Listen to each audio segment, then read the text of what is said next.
Oke, teman-teman, di part selanjutnya untuk multi-time frame analysis, kita akan masuk ke detail framework ya, atau kerangka. Nah, untuk membantu supaya pemahaman teman-teman atas teori dasar ataupun konsep multi-time frame analysis yang sudah dipelajari di video sebelumnya, ini bisa lebih baik lagi. Dan mudah-mudahan di video kali ini teman-teman bisa melihat detailnya dengan lebih jelas lagi supaya nanti ke depannya ketika teman-teman mencoba latihan multi-time frame analysis sampai dengan keperluan praktek lebih lanjut ya.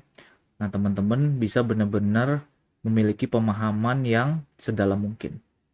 Oke, kita mulai detailnya ya, teman-teman.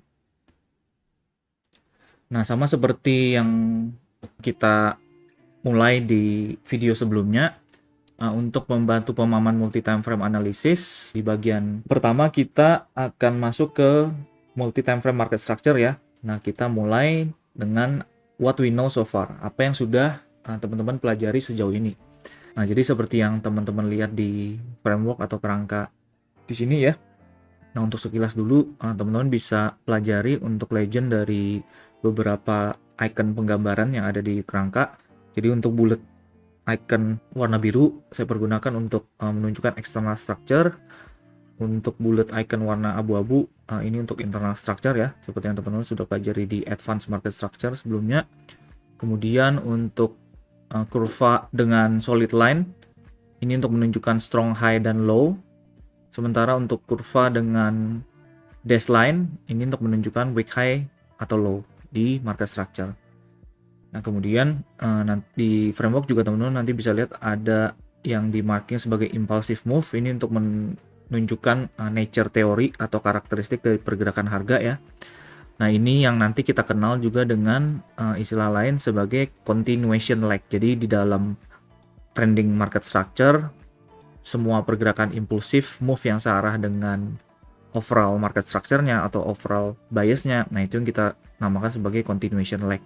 Nah, sementara kebalikannya untuk corrective move, nah ini biasanya terjadi atau menggambarkan pergerakan counter trend atau sebagai petunjuk bahwa fase koreksi terjadi ya. Nah, yang biasa juga kita kenal dengan istilah pullback lag. Nah, kita mulai untuk detail framework-nya. Nah, jadi sambil mereview kembali apa yang teman-teman sudah pelajari sebelumnya ya di basic market structure, nature theory, kemudian bagaimana identifikasi break of market structure, shift of market structure, kemudian juga ditambahkan dengan detail perbedaan antara external dan internal structure di advanced market structure-nya ya. Nah, kita coba review sekilas dengan singkat sebelum kita masuk ke detail untuk multi time frame analisisnya. Nah, jadi seperti yang teman-teman sudah ketahui sebelumnya, misalnya harga bergerak dari sebelumnya mungkin terlihat ada bearish market structure atau downtrend ya. Nah, harga bergerak turun, kemudian pullback, melanjutkan bergerak turun. Nah, sampai ketika harga berbalik arah dan menyebabkan penembusan titik lower high sebelumnya dengan momentum. Nah, di sanalah kita identifikasi terjadi yang namanya shift of market structure dari yang sebelumnya mungkin bearish menjadi indikasi bullish. Nah, jangan lupa jika sebelumnya di bearish market structure teman-teman ingat setiap high sifatnya adalah protected atau yang kita kenal sebagai strong high. Nah, sementara setiap low ini sifatnya sebagai liquidity yang akan ditarget atau yang kita sebut sebagai weak low. Jadi di bearish market structure, ingat kembali, semua high itu adalah strong high atau protected, sementara semua low sifatnya adalah weak. Yang nanti ke depan jika teman-teman belajar konsep liquidity di dalam bearish market structure, setiap previous low atau weak low sebelumnya itu akan menjadi target terdekat yang kita antisipasi apabila bearish market structure-nya berlanjut. Nah, sampai ketika harga berhasil menyebabkan lower high atau strong high dari bearish market structure sebelumnya ditembus, nah saat itulah terkonfirmasi adanya shift of market structure yang juga sekaligus mengubah karakteristik dari strong atau weak high dan low sebelumnya. Nah, jadi yang sebelumnya di bearish market structure Weak low yang terakhir ini juga sifatnya kita masih antisipasi sebagai weak low ya, karena apabila harga masih berlanjut bearish intentionnya, nah otomatis weak low tersebut yang akan menjadi target terdekat untuk kita antisipasi buat harga untuk berlanjut menembus dan membentuk lower low. Nah, namun ketika antisipasi tersebut tidak terkonfirmasi oleh pergerakan harga, nah kemudian harga ternyata berbalik arah dengan momentum sehingga menyebabkan strong high atau protected high sebelumnya ditembus. Nah, di sanalah terjadi yang namanya shift of market structure.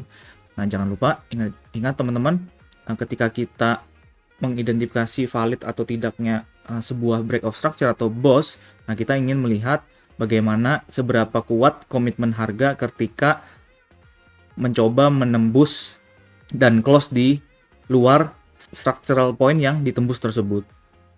Nah, tentunya yang kita ingin lihat adalah secara nature-nya impulsif dan juga bisa berhasil break dan close di atas strong high sebelumnya. Nah, artinya ketika strong high itu ditembus, nah otomatis the latest atau the most recent weak low yang sebelumnya kita antisipasi, nah ini akan berubah karakter menjadi strong low karena dia berhasil menjalankan tugas untuk menembus high sebelumnya. Nah, makanya weak low tersebut sekarang berubah karakter menjadi strong low. Nah, yang jika kita ikuti apabila harga melanjutkan bullish intentionnya ya, nah kita harapkan secara nature harga terlihat impulsif, kemudian dia mulai pullback dengan nature secara korektif atau corrective move. Nah, sampai harga berhasil bergerak melanjutkan bullish intentionnya dan berhasil menyebabkan penembusan high sebelumnya. Nah, di sanalah terkonfirmasi bahwa bullish market structure dengan formasi high, low, higher low ini mengkonfirmasi intensi dari bullish market structure-nya. Nah, selama sequence tersebut terjadi, nah kita ketika harga berhasil break dan close di atas high sebelumnya, otomatis high probable setup atau opportunity-nya adalah jika kita mengantisipasi kemungkinan pelanjutan bullish intention-nya. Nah, yang artinya di setiap bullish market structure, high probable setup-nya apabila kita ingin mengantisipasi bullish continuation ya, nah kita akan selalu berupaya untuk mengantisipasi akhir dari setiap pergerakan pullback-nya. Nah, atau di dalam bullish market structure kita tahu formasinya adalah high, low, higher low. Nah, kita akan senantiasa mengantisipasi akhir dari pembentukan higher low. Nah, sebelum harga melanjutkan bullish market structure-nya sampai previous high-nya ini berhasil ditembus.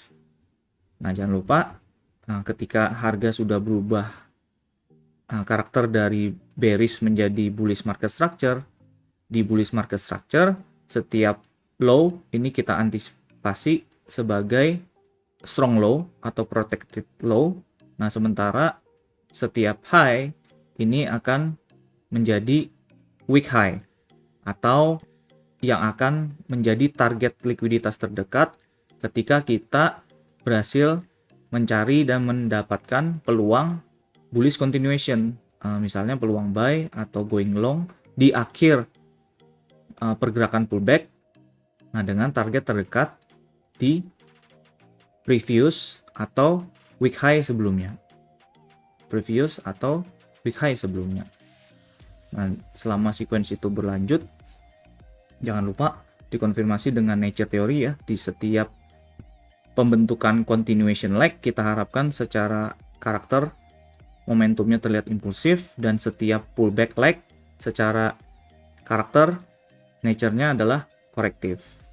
Lanjut continuation leg terlihat impulsif dengan momentum, jika koreksi kembali terlihat corrective move secara nature, continuation leg kembali secara impulsif. Nah, sampai ketika harga ternyata menunjukkan intensi sebaliknya, dalam hal ini terlihat impulsif bullish move dibalik dengan tajam atau dengan cepat dengan terlihatnya impulsif bearish move, apalagi yang berhasil menyebabkan strong low sebelumnya ini ditembus. Nah, artinya di sanalah terjadi adanya indikasi shift of market structure yang berikutnya dari bullish market structure menjadi indikasi kemungkinan bearish market structure.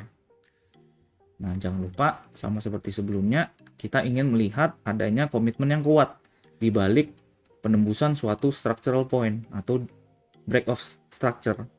Nah, seketika ini terjadi shifting dari bullish menjadi bearish market structure, jangan lupa kembali otomatis ini juga akan mengakibatkan perubahan karakter ya, dari yang sebelumnya di bullish market structure setiap low ini adalah protected atau strong low, dan setiap high adalah weak high atau menjadi target liquidity apabila bullish intention itu berlanjut. Nah, ketika bearish shift terjadi di sini, nah otomatis the latest atau the most recent high yang sebelumnya kita asumsikan dia sebagai weak high apabila bullish market structure berlanjut, weak high tersebut yang akan menjadi target likuiditas terdekat.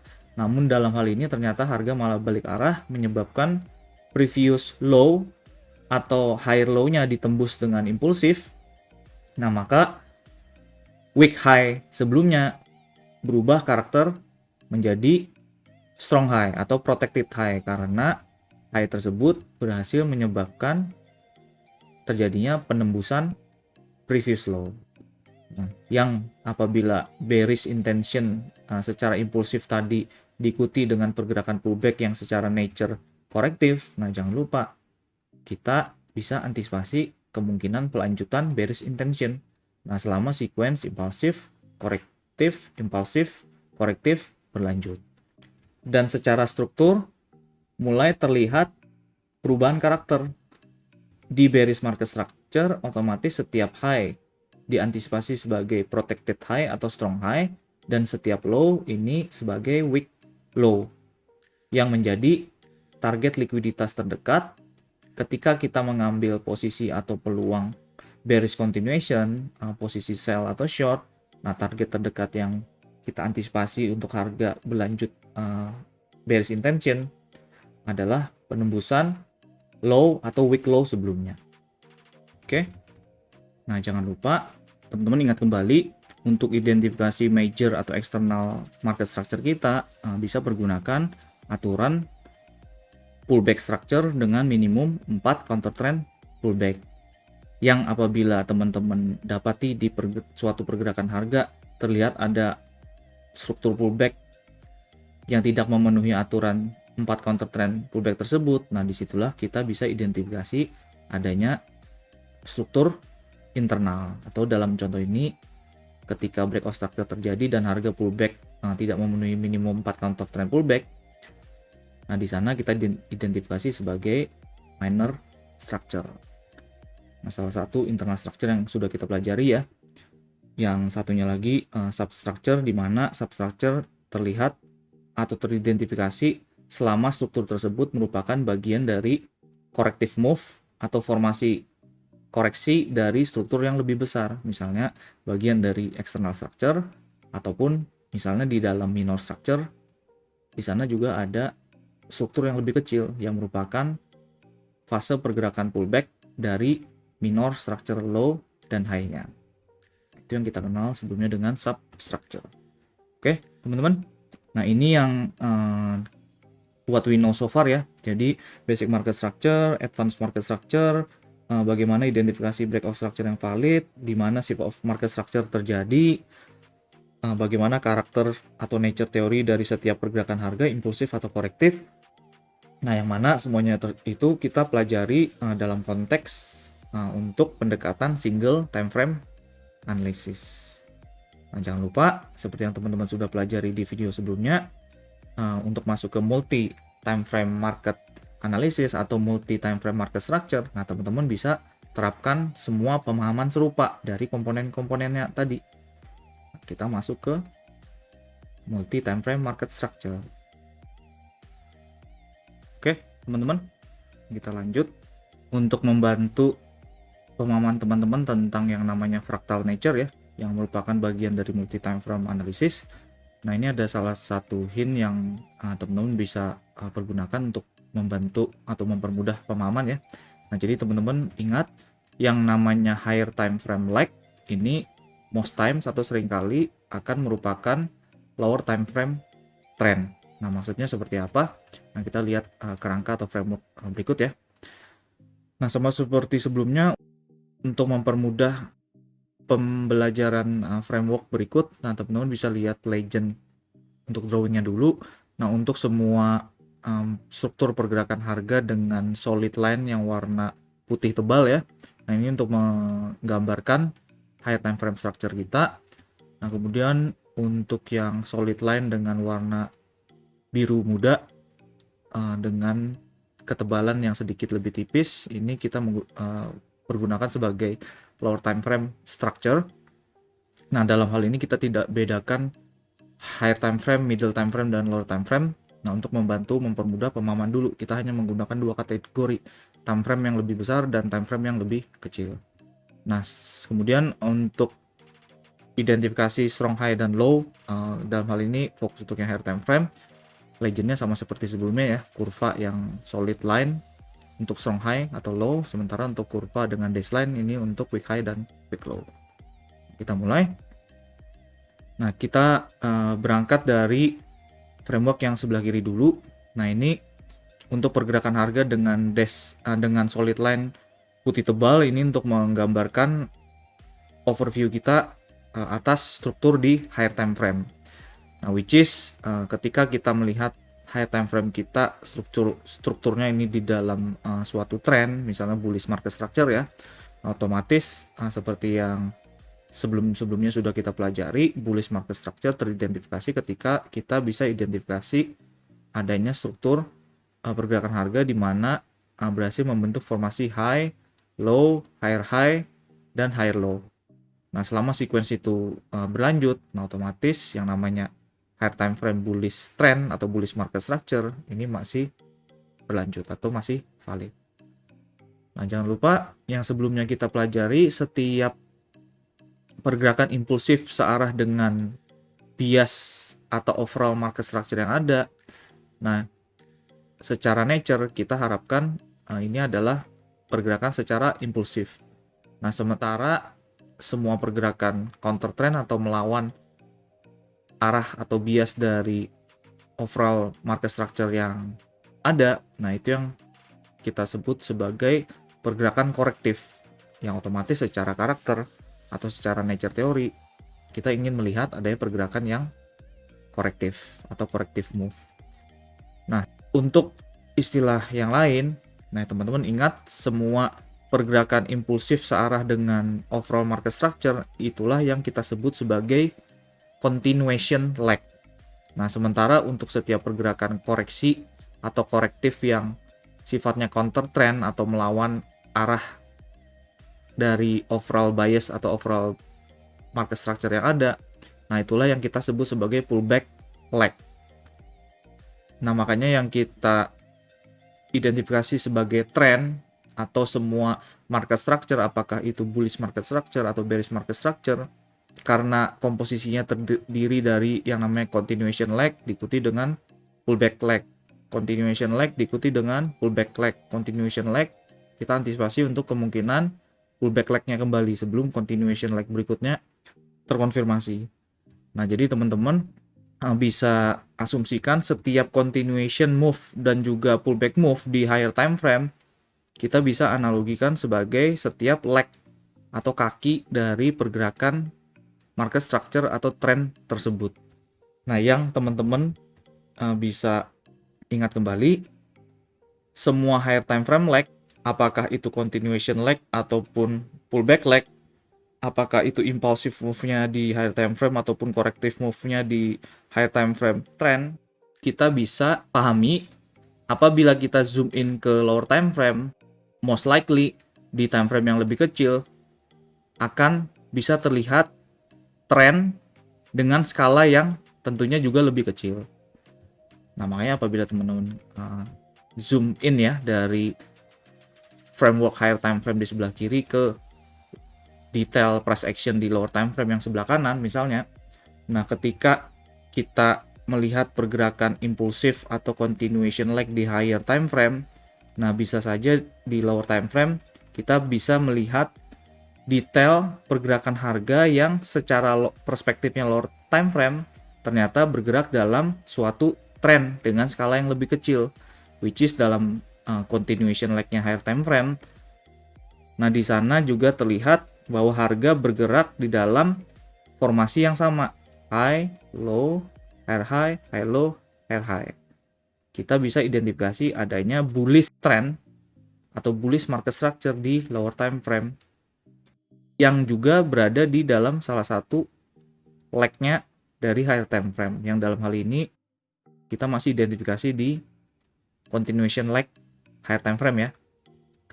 Nah, dengan kondisi yang serupa, ketika kita mengidentifikasi bagian dari pullback leg atau pergerakan korektifnya higher time frame, nah seringkali kita dapati di lower time frame terlihat detail price action yang ternyata bisa saja menunjukkan adanya pergerakan trending dalam skala yang lebih kecil. Nah, di mana di sana terlihat di lower time frame harga bergerak secara konsisten membentuk low, lower high, lower low, lower high, lower low. Nah, namun teman-teman perlu ingat ya. Nah, ini menjadi salah satu pentingnya multi time frame analysis, membantu mencegah kita supaya tidak tersesat atau getting lost di time frame yang terlalu kecil, misalnya di lower time frame. Nah, jadi teman-teman perlu senantiasa ingat apa yang terjadi secara outlook di time frame yang lebih besar.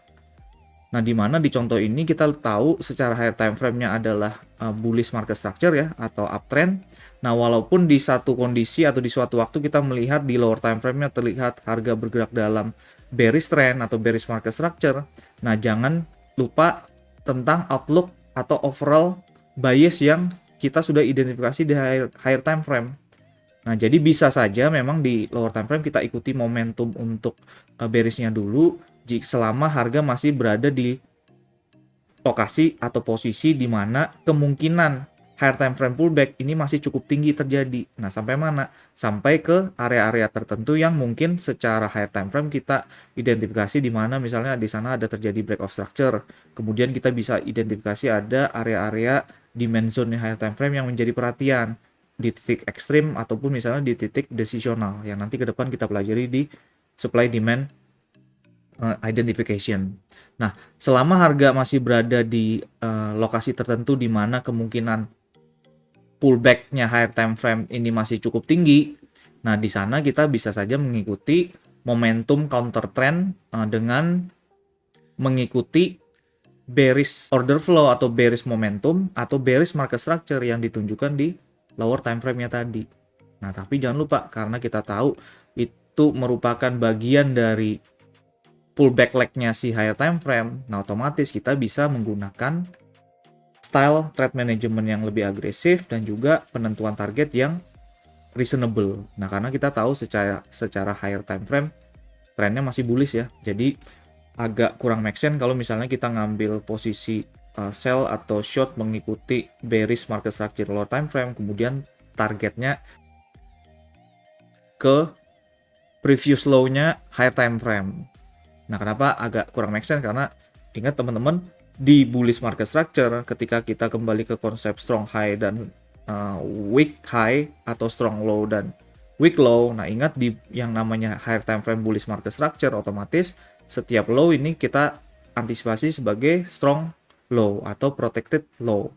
Nah, jadi ketika kita mengambil posisi counter trend melawan biasnya higher time frame ya, nah tentunya yang menjadi pertimbangan kita untuk target peluang counter trend tersebut bisa di zona-zona atau area-area di mana kita akan mengantisipasi kemungkinan terjadinya atau tersedianya peluang untuk bullish continuation mengikuti higher time frame trend yang juga masih bullish.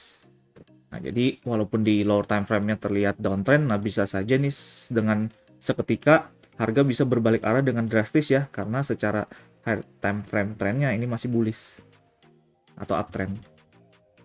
Nah, jika kita kembali ke konsep fractal nature-nya tadi, sampai ketika lower time frame ini dia shifting dari bearish down atau downtrend menjadi indikasi bullish, nah di mana pergerakan atau struktur lower time frame sekarang menjadi seirama atau inline dengan bias overall yang ditunjukkan di higher time frame, nah di sana bisa menjadi konfirmasi tambahan atau confluence factor bahwa kemungkinan pelanjutan bullish intention dari higher time frame-nya ini dikonfirmasi dengan detail price action yang ada di lower time frame.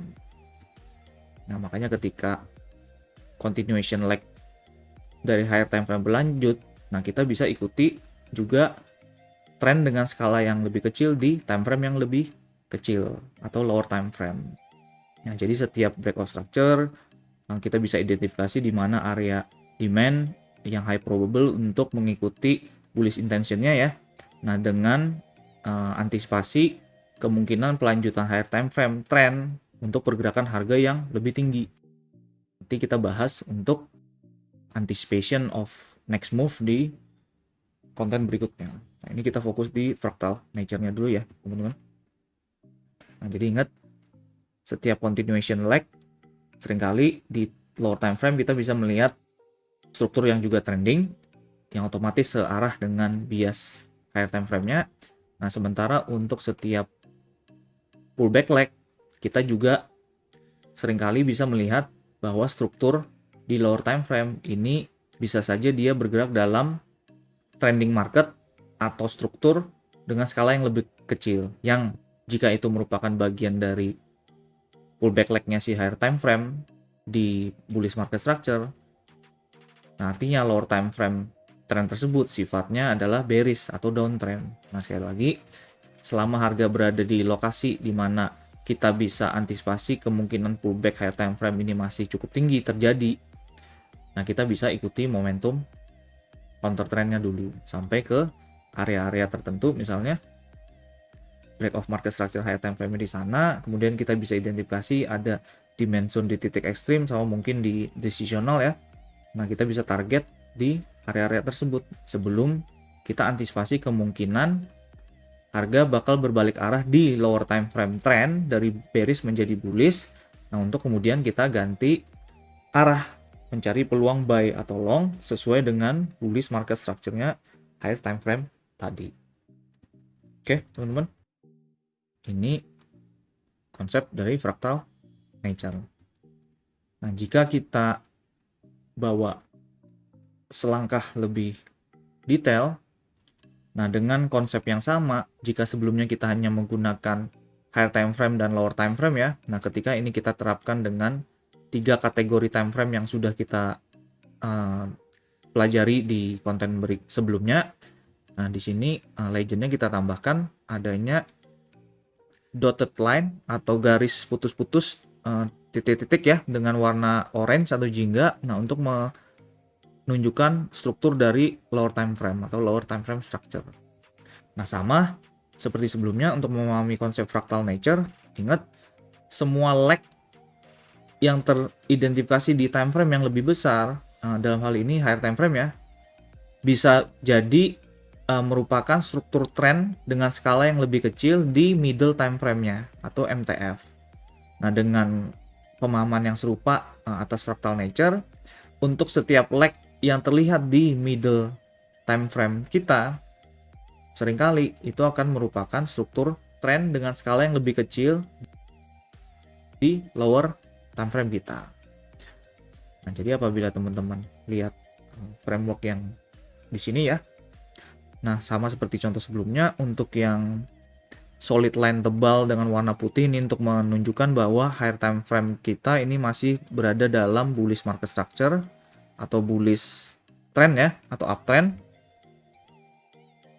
Nah, ingat setiap high ini kita antisipasi sebagai weak high atau bisa menjadi target likuiditas terdekat jika bullish intentionnya berlanjut. Nah, sementara setiap low ini kita antisipasi sebagai strong low atau protected low. Nah, untuk kondisi market sebaliknya atau bearish market structure, tinggal teman-teman balik ya. Di bearish market structure, semua low kita antisipasi sebagai weak low atau target liquidity, sementara semua high kita antisipasi sebagai protected high atau strong high.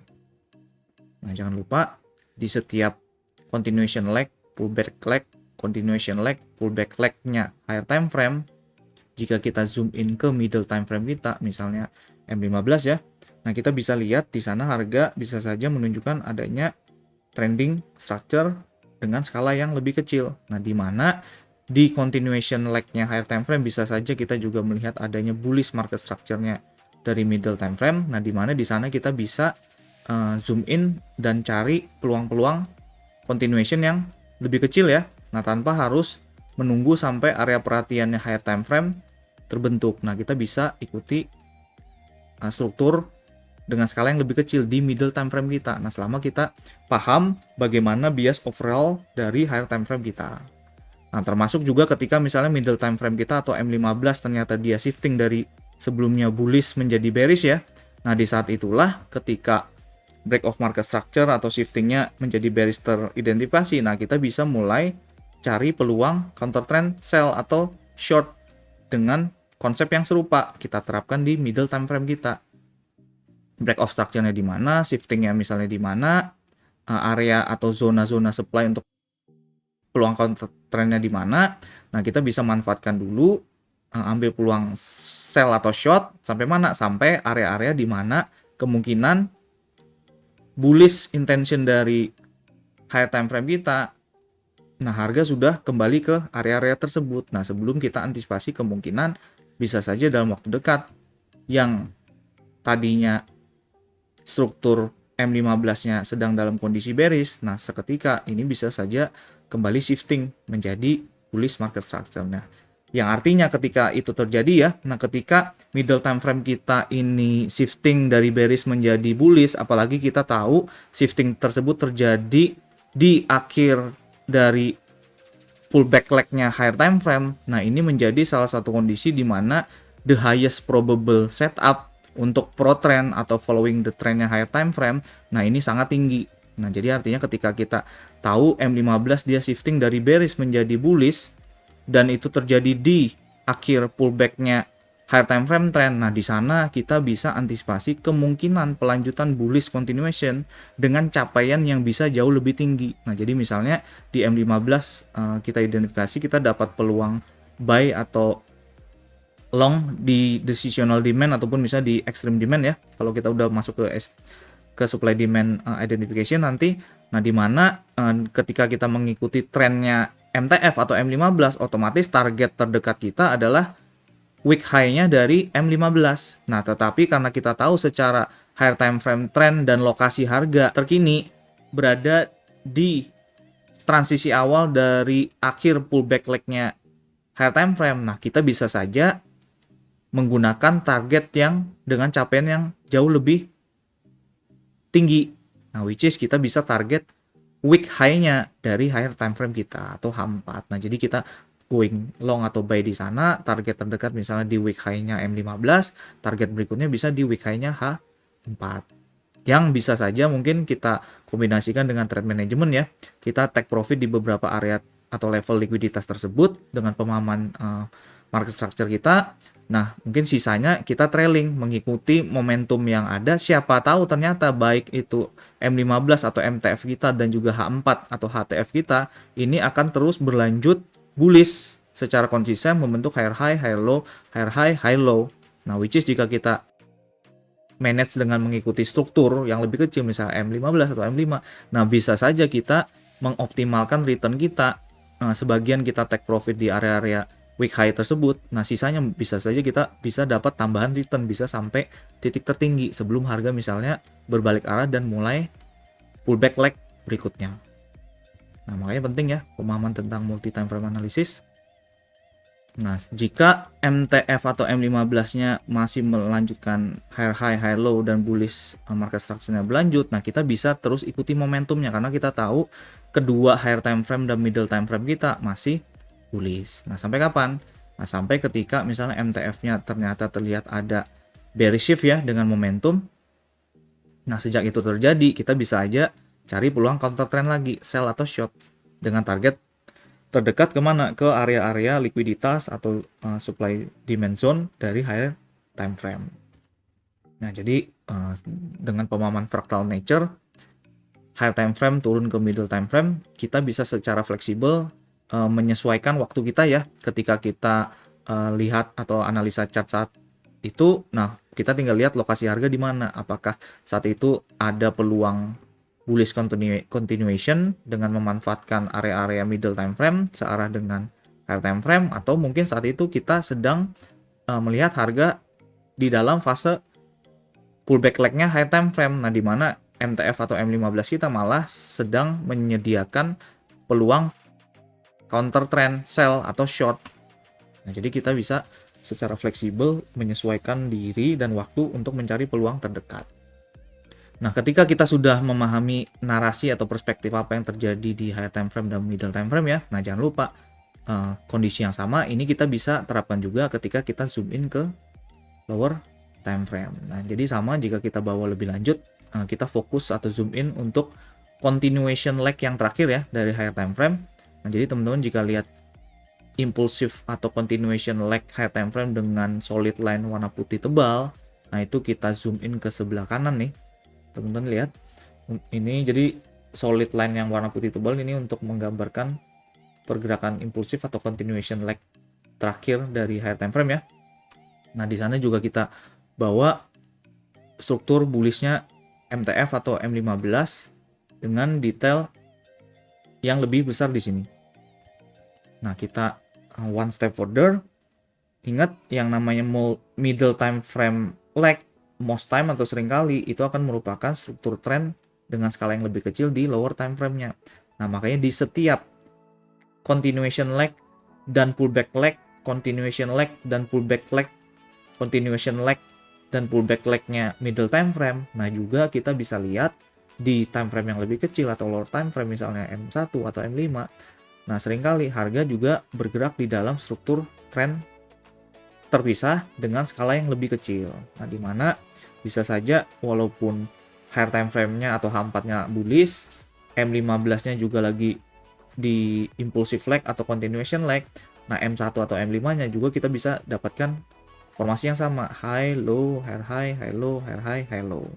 Nah, ini bisa menjadi detail price action yang kita bisa pergunakan untuk memberikan konfirmasi ataupun contradiction atas trade idea yang kita bangun di high time frame dan middle time frame ya.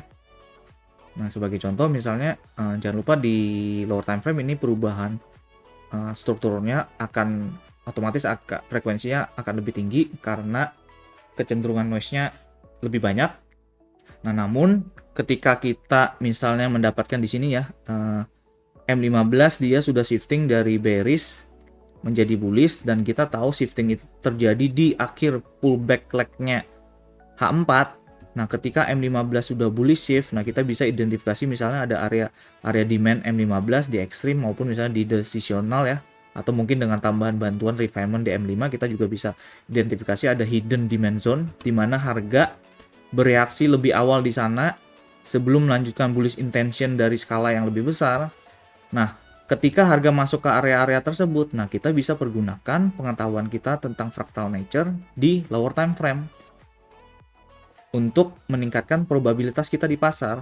Nah, artinya ketika harga masuk ke area-area perhatian tersebut untuk cari peluang buy atau long ya. Nah, misal di sini, nah kita bisa pergunakan konfirmasi lower time frame, kita tunggu sampai harga menunjukkan ada transisi atau shifting dari misalnya bearish market structure ketika lower time frame trend kembali ke area-area perhatian middle time frame ataupun higher time frame. Nah, dari bearish market structure sampai lower time frame-nya menunjukkan terjadinya shifting menjadi indikasi bullish. Nah, di sana kita bisa meningkatkan presisi atau timing entries kita dengan area-area yang lebih presisi sehingga stop loss-nya juga bisa lebih kecil. Mungkin kita juga bisa bagi resiko dengan entry di beberapa level ya. Nah, dengan target yang mengacu ke time frame yang lebih besar. Misalnya kita target ke week high-nya dari middle time frame atau M15.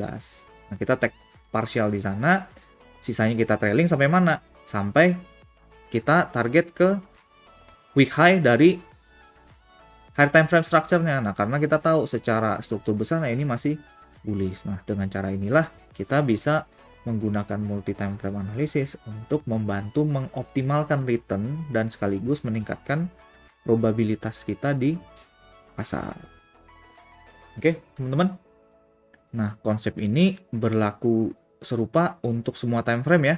Nah, namun jangan lupa kembali ke yang sudah kita pelajari sebelumnya ketika kita memilih H4, M15, M1 sebagai kombinasi HTF, MTF, dan lower time frame kita. Nah, karena kita mempertimbangkan dua pertimbangan utama sebelumnya, kecukupan data dan juga mencegah supaya kita tidak mengalami yang namanya komplikasi analisa. Oke, teman-teman. Nah, ini detail untuk yang fractal nature ya. Nah, jadi jangan lupa teman-teman selalu ingat apa gambaran besar yang terlihat di higher time frame dikonfirmasi dengan bias terkini di middle time frame, di mana kita mencari peluang yang tradable di sana.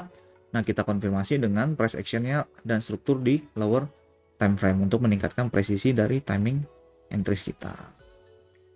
Oke, nah selanjutnya masuk ke subtopik berikutnya untuk anticipating the next move. Nah, ini menjadi salah satu subtopik yang paling penting dan krusial ya, karena ketika multi time frame analysis ini kita lakukan top down analysis dari high time frame turun ke middle time frame, kemudian mencari konfirmasi di lower time frame. Nah, bagaimana cara penerapannya secara detail? Nah, kita masuk ke anticipating the next move. Oke, teman-teman. Thank you.